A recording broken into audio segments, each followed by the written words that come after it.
Welcome to Donmar TV News Channel. Okay.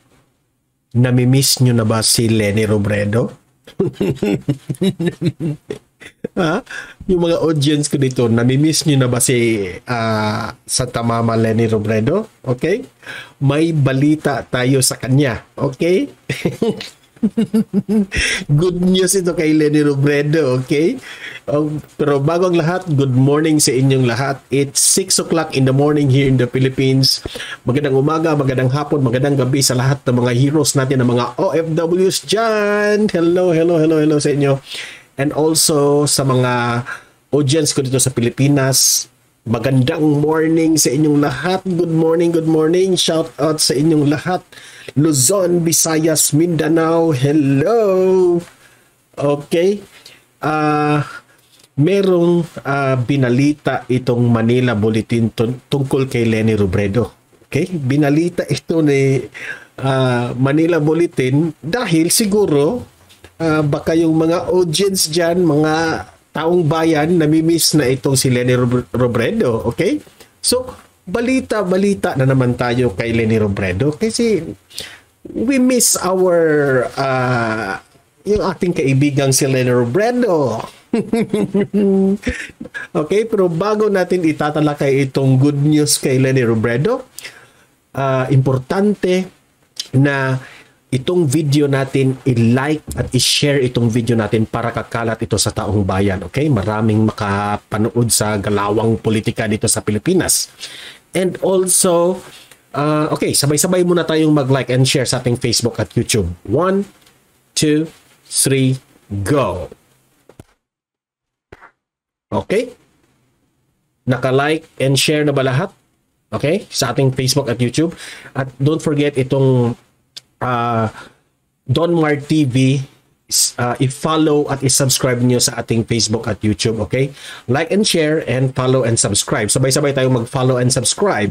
1, 2, 3, go!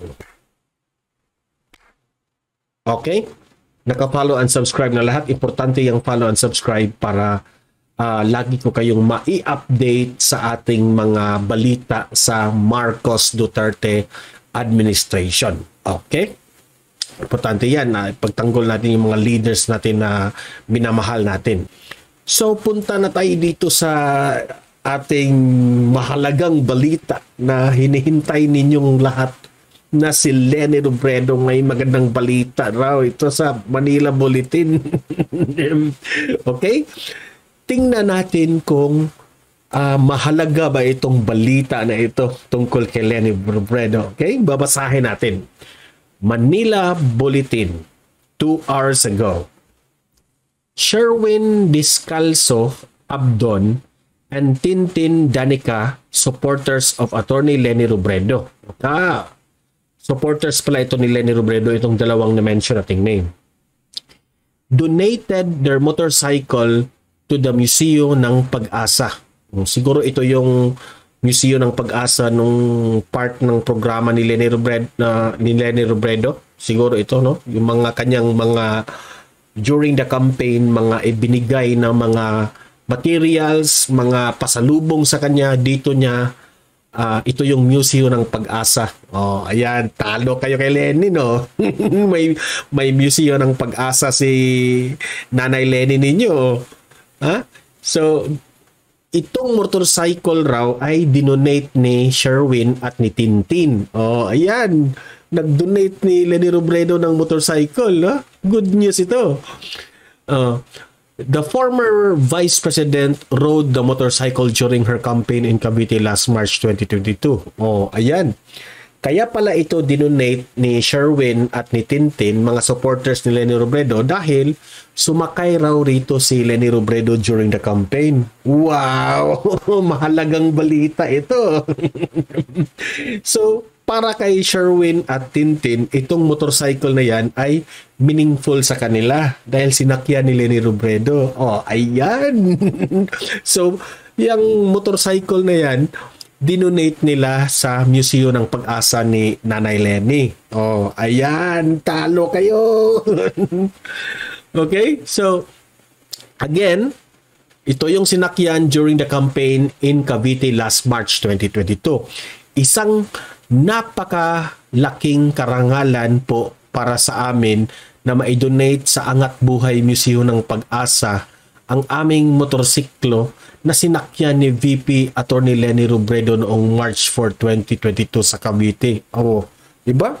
Kapag si Leni Robredo ay sumakay sa isang motor o sasakyan, parang ano yan? Ha? Santo. Parang ano yan, magiging meaningful yung sasakyan, ha? Kasi si Nanay Leni yan, ya.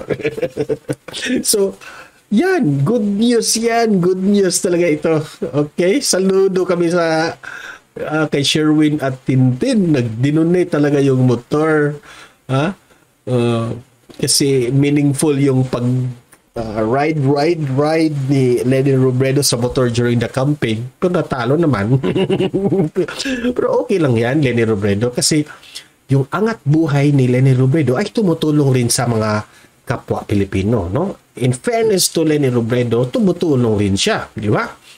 So, nagbalita tayo ngayon hindi para isira ko yung morning nyo, kundi balita tayo good news kay Leni Robredo kasi tumutulong rin siya sa Pilipino, di ba? Huwag nyo akong pagalitan, no? Isang napakaling karangalan po para sa amin, nag-donate na, okay, motosiklo Leni Robredo noong March 4, 2022 sa Cavite. Tintin, okay, yan. Supporters of Attorney Leni Robredo donated their motorcycle ridden by former Vice President during her, okay. So, yan na nga, no? So, yung Museo ng Pag-asa, yan ay museum ni Leni Robredo sa kanyang mga supporters. Yung mga picture, mga damit, no? Nakikita ko kasi may damit si Leni Robredo, may bag, may ilaw, yung mga cap, mga hat, lahat ng mga kasangkapan ng during the campaign, mga gifts doon inilagay ni Leni Robredo sa Museo ng Pag-asa. Oh, ayan. Pero si Pangulong Duterte natin, walang Museo ng Pag-asa. Itong si BP na natalo, mayroong Museo ng Pag-asa bilang pasasalamat sa kanya supporters. Oh, wag kayo. Good job, Leni Robredo. No, ayan, nakaangka si Leni Robredo sa motorsiklo. Ayan. Wag kayong magalit. Positive lang tayo dito. Okay? So, yang nasa right picture, yan ang motorsiklo na yung tunay na motorsiklong sinakyan during the campaign, no? Yan, yung babae ay si Tintin Danica, yung lalaki siguro ay si Sherwin Descalzo. Loyal supporter ito ni Leni Robredo. Okay. Para naman tayo dito sa ating channel ay kahit Presidente Bongbong Marcos at Vice President Inday Sara Duterte supporters tayo, hindi naman tayo bias. Ibabalita rin natin itong mahalagang balita kuno kay Leni Robredo. Ayan, motor dinonate. Di ba? Positive lang tayo. Ayon pa sa Manila Bulletin, #be fully informed. Di ba? Good job, Manila Bulletin. Magandang balita ito. Ang saya-saya ng morning natin. So, ayan. Nakita nyo na. Ewan ko ba, bakit ko ba binalita ito? Basta na-update ko kayo tungkol kay Leni Robredo. Para naman kasi unti-unti na kasing nawawala sa limelight itong si Leni Robredo. Ibabalita naman natin kahit minsan lang. Kayo talaga, huwag niyong awayin si Leni Robredo. Kaibigan natin yan. Vice President natin yan noon. So, masasabi ko lang dito is, Leni Robredo, good luck sa inyo po. No? I hope na successful ang iyong yung angat buhay mo. No? Basta tutulong lang tayo sa sa kapwa Pilipino natin. Okay? Yung angat buhay mo. Sana wag mo na ang pansinin yung mga kritiko mo at patuloy ka rin sa mga positive na ginagawa mo. Basta wag ka lang tumakbo next election kasi baka masabi nila na baka yung angat buhay mo ay baka ito ay early raw parang early campaign ito dahil ng mga sinasabi nila, di ba? So hope naman na ikaw ay tapos ka ng magiging vice president at mamahinga ka na lang bilang normal na netizen sa Pilipinas. Okay? So good luck sa iyo, Robredo. So kayong mga audience ko dito, libre kayong mag-comment, mag-react kung ano ang masasabi nyo sa balitang ito. Okay? Alam kong meron kayong opinion tungkol dito. Okay? So mag-comment, mag-react, babasahin natin yan. Okay? So don't forget, i-like at i-share itong video na ito para kakalat ito sa taong bayan. Marami ang ma-update dito tungkol kay Leni Robredo kung ano na ang mga ginagawa niya. Okay? And also itong Donmar TV, i-subscribe and follow sa ating Facebook at YouTube para lagi ko kayong ma-update, ma-notify kayo na meron tayong mga balita. Okay? And also, yung mga subscribe at follow ninyo sa Facebook at sa YouTube, kung marami tayo dito sa channel natin, hindi tayo matatanggal sa Facebook at sa YouTube, no? Mananatili tayo dito. Okay? So importante 'yan na marami tayong audience dito. Okay? So guys,